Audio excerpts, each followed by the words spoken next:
I served 15 years in the Special Operations Unit, 13 tours overseas, done well over 700 real-world assaults when Al-Qaeda and Taliban held territory in Iraq and Afghanistan, and for the most part, loved every bit of it.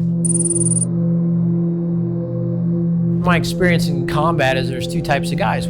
Some guys go towards the gunfire, some guys go away from the gunfire. If I hear gunfire, that's where I want to go.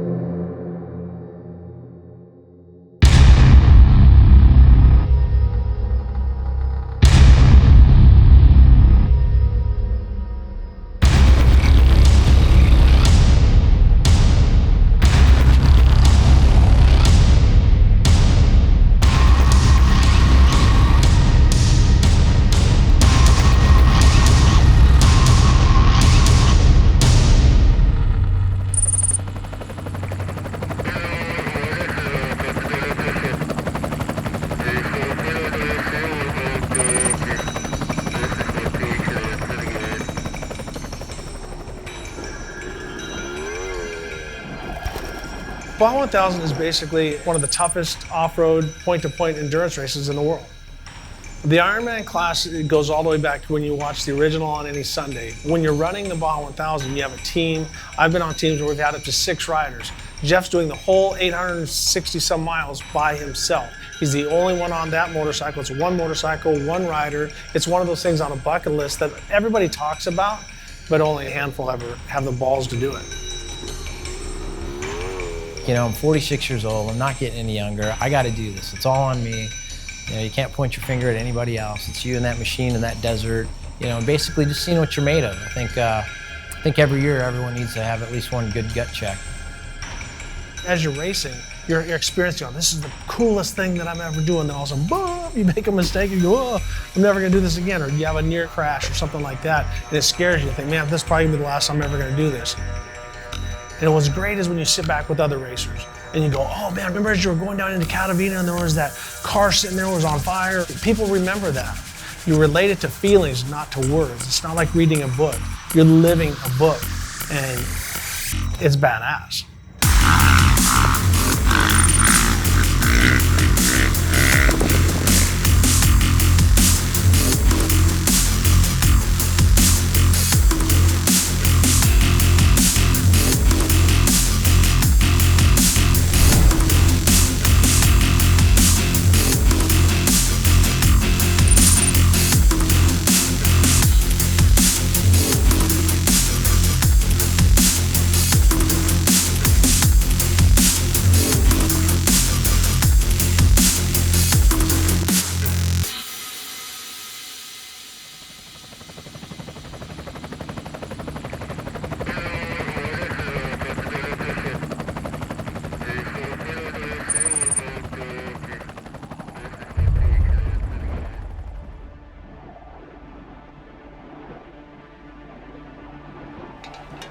It's not a closed course. I mean, you have cars coming the other direction, telephone poles across the road at an angle for bikes, you know, just all kinds of things.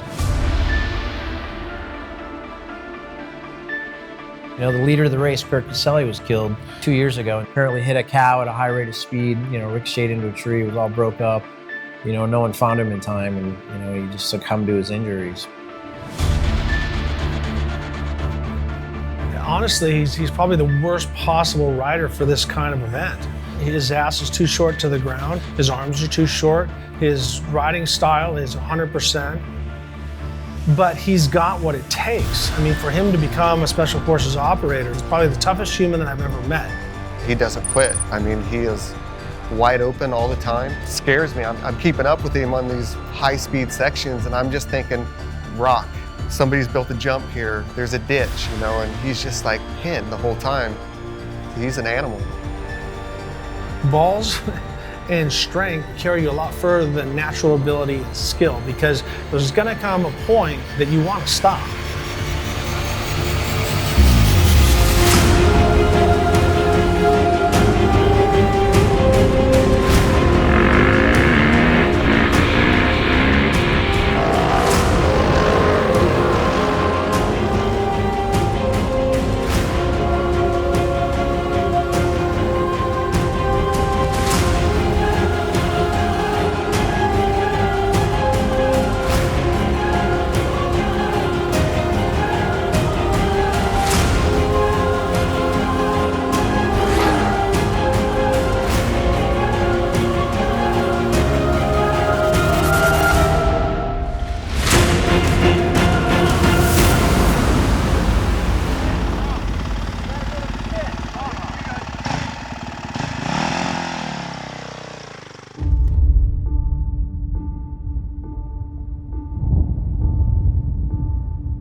find fears that you really didn't know you had? You go hours and you don't see anybody. And you think, man, if I fall, no one's gonna find me unless it's the next rider. The biggest challenge is yourself. You physically can't prepare for the kind of beating that you're going to take. You just have to basically jump out of the plane and figure out that the parachute's gonna appear partway down.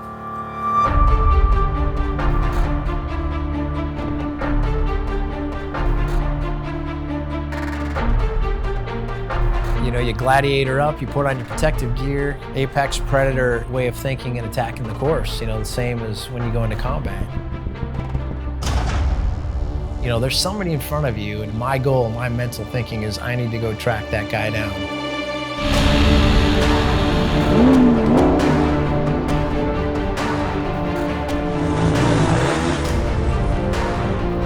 He's not a quitter, and that's what worries me the most, because you get tired. There's a time some people will be like, you know, I can't go any further, my mind's not working, my arms are hurt, but this guy is not gonna stop, you know? He's gonna go till the end. He will finish the race, guaranteed. If anybody will finish this race, it will be Jeff.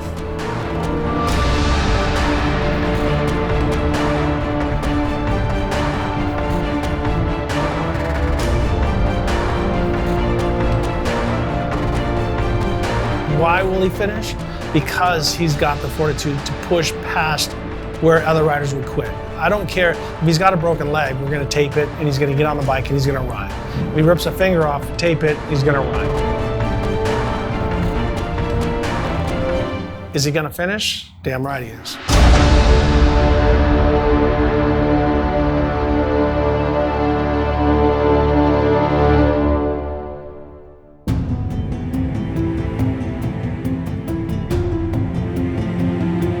You know, life just wouldn't be any fun without without some risk. If this section allows me to go 100 miles an hour in it, I'm gonna go 100 miles an hour. You know, from skydiving that I've done in the past, to scuba diving, to racing motorcycles, you know, going into gunfights. I mean, it's just, you know, it's part of life, and everyone's different.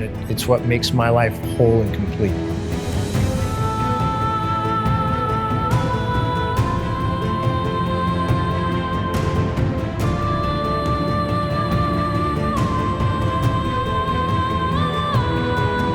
I'm not afraid of a lot of things, a lot of earthly things, or, you know, I'm afraid to fail. I mean, that's a big one. I know it's, you know, it's kind of a cliche and it's used a lot, but I'm scared of messing up. I mean, I've got a lot of people that have put a lot of time and effort into this behind me, and, you know, you want to do well for them.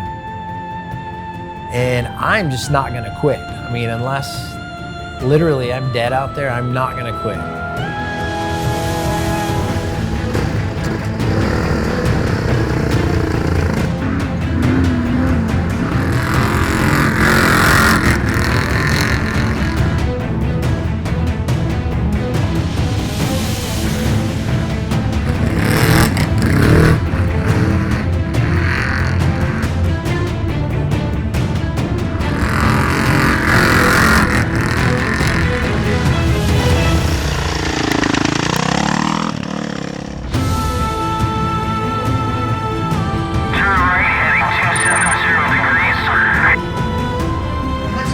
folks.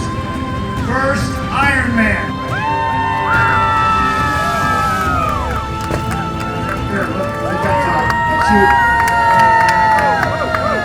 Benrud, North Carolina. Glad to be here. One thing the unit ever taught me was, do what you think is right. And that's what's right for you at the time. Finishing the race, being a good dad, good husband. If you want to do something, go out and do it. Experience life to the fullest.